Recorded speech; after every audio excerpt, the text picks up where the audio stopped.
François Chailloux, pouvez-vous nous présenter sommairement le pacte ? Le projet du pacte, c'est d'améliorer l'habitat pour en faire un facteur de cohésion sociale. C'est-à-dire pour faire en sorte que toutes les personnes puissent habiter dans un logement décent et entretenir de bonnes relations avec leurs voisins et être correctement insérés dans la ville et dans leur quartier. Donc ce projet s'oriente dans 4 directions différentes. Le premier, c'est de développer les territoires, c'est-à-dire de faire en sorte qu'on puisse habiter dans les communes rurales ou qu'on puisse habiter dans des quartiers de ville de façon agréable, c'est-à-dire de à la fois avoir des logements de qualité, des logements corrects et bien décents. Donc il faut qu'on puisse aider les propriétaires à réhabiliter leurs logements, faire en sorte qu'ils soient de bonne qualité, mais aussi avoir des équipements dans ce quartier, qu'on puisse effectivement trouver une école, une garderie scolaire, des équipements sociaux, des équipements commerciaux, etc. Et également un environnement qui soit de qualité, un paysage, qu'on puisse avoir des bancs publics, des aménagements publics. Tout ce qui fait le bonheur d'habiter dans un quartier. C'est ça qui est améliorer l'habitat au sens large. Et donc c'est à ça que le pacte travaille en aidant les communes à aménager des équipements et aménager les espaces extérieurs, en aidant les propriétaires privés qui possèdent des immeubles dans ces quartiers à le faire. Ça, c'est notre premier axe. Notre deuxième axe, c'est de protéger, de sauvegarder le patrimoine ancien, c'est-à-dire de faire en sorte que les immeubles historiques puissent être conservés et réutilisés pour la vie moderne. Là aussi, c'est un peu sauvegarder la mémoire du quartier. Il est inscrit dans les pierres, et ça veut dire qu'on est de quelque part, on n'est pas du monde entier, on est d'un endroit en particulier. Et ça, nous pensons que c'est un facteur de cohésion très important des communautés qui se groupent dans un secteur très ancré sur le territoire. Donc notre action consiste à aider les propriétaires à réhabiliter, à sauvegarder leur patrimoine, vraiment en le respectant et en faisant en sorte que ça devienne un patrimoine vivant. Le troisième axe, c'est de permettre aux personnes âgées ou handicapées de rester dans leur logement ou d'avoir des lieux de vie qui sont des lieux de vie adaptés à leur déplacement, leur mobilité réduite.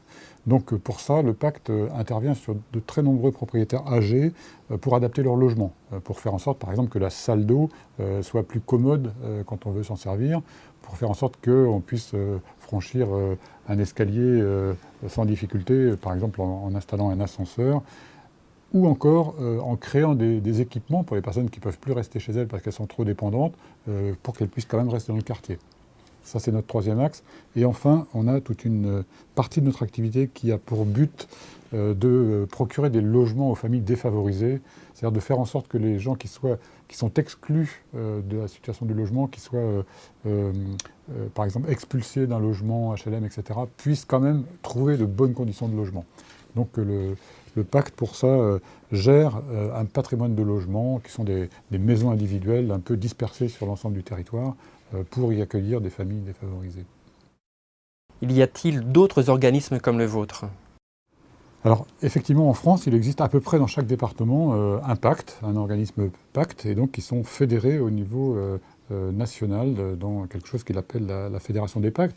Ce mouvement est né après la guerre, au moment où il y avait effectivement beaucoup de gens qui étaient dans de mauvaises conditions de logement, et à l'époque a cherché à réhabiliter les logements, là où, par exemple, le mouvement HLM a été facteur de la reconstruction. Donc les pactes se sont créés après la guerre, et évidemment, ils se sont développés au fur et à mesure des années à travers les différentes époques d'urbanisme, et notamment toute la période de réhabilitation des centres-villes qui a commencé à peu près à la fin des années 70.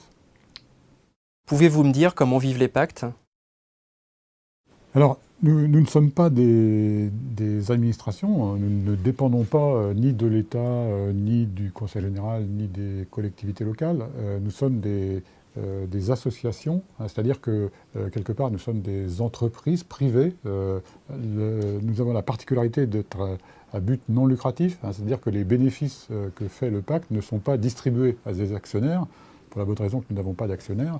Les bénéfices que fait le pacte sont réinvestis dans les travaux, dans l'œuvre du pacte, dans son fonctionnement.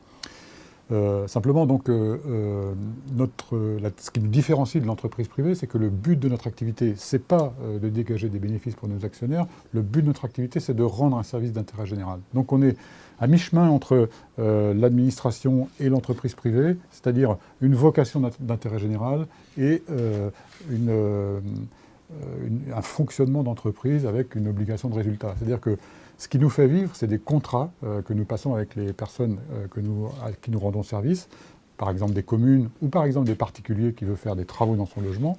Et quand on passe un contrat, eh bien, il y a un cahier des charges et les personnes savent à quoi s'en tenir. On fait un devis et si on fait effectivement le service, si on rend le service qu'ils nous demandent, eh bien, on recevra une rémunération. Donc, comme toutes les entreprises, il y a un conseil d'administration qui est formé de bénévoles, bien entendu, parce qu'ils sont au service de l'intérêt général, et donc toute une équipe salariée dont je suis le responsable, qui met en œuvre les décisions du conseil d'administration. François Chailloux, qu'est-ce qui caractérise votre démarche ? Alors, ce qui caractérise la démarche du pacte, c'est d'envisager l'action de façon globale. C'est-à-dire que quand vous voulez faire des travaux dans un logement, vous pouvez vous adresser à un architecte. Mais l'architecte ne va ne connaître que la partie technique. Il va se désintéresser de la partie financière et il n'abordera pas les questions sociales par rapport aux personnes qui habitent dans ce logement.